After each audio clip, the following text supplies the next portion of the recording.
29 বছর আর 56 আসর পর কোনো আইসিসি টুর্নামেন্ট যেটা চ্যাম্পিয়ন্স ট্রফির মতো বড় আসরের আয়োজক পাকিস্তান।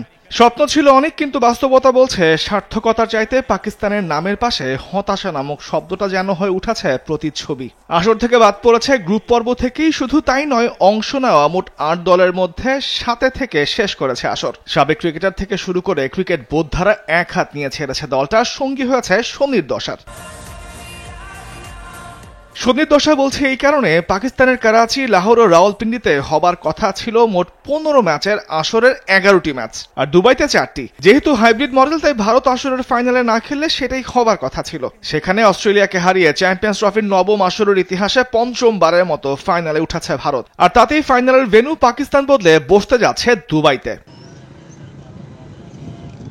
পাকিস্তানের যে চেষ্টাটুকু ছিল যে ঘরের মাঠে চ্যাম্পিয়ন্স ট্রফির মতো আন্তর্জাতিক বড় আসরকে আয়োজনের মাধ্যমে ঘরোয়া ক্রিকেটের সাথে দর্শকরা ফিরবেন মাঠে, স্থানীয়ভাবে ব্যবসায়ীরা খানিকটা অর্থের মুখ দেখবে, আর সাথে আসর আয়োজন করে বাণিজ্যিক দিক থেকে লাভবান হবে পাকিস্তানের ক্রিকেট বোর্ড। এমনিতেই ঘরোয়া ফ্র্যাঞ্চাইজি লিগ পিএসএলটা নিরাপত্তাজনিত কারণে এতদিন পাকিস্তানে আয়োজন করতে পারেনি পিসিবি।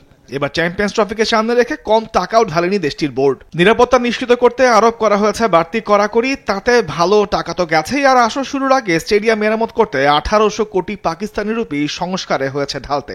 ম্যাচ তো হয়নি, উল্টো বৃষ্টিতে যে পন্ড হয়েছে ম্যাচ, সম্পূর্ণ ভেস্তে যাওয়া চ্যাম্পিয়ন্স ট্রফির 2টি ম্যাচের টিকিটের টাকা সমর্থকদের ফেরত দিতে হচ্ছে পাকিস্তান ক্রিকেট বোর্ডকে। রাওয়ালপিন্ডিতে বৃষ্টির জন্য অস্ট্রেলিয়া, দক্ষিণ আফ্রিকা এবং পাকিস্তান বাংলাদেশ ম্যাচের টস করা সম্ভব হয়নি।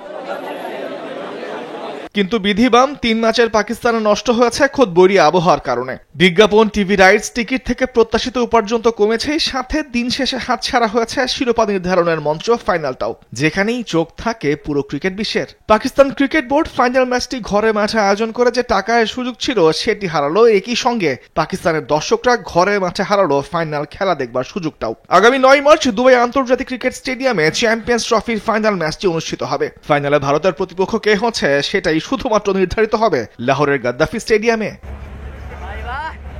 তামিমুর রহমান, স্পোর্টস ডেস্ক, দেশ টিভি।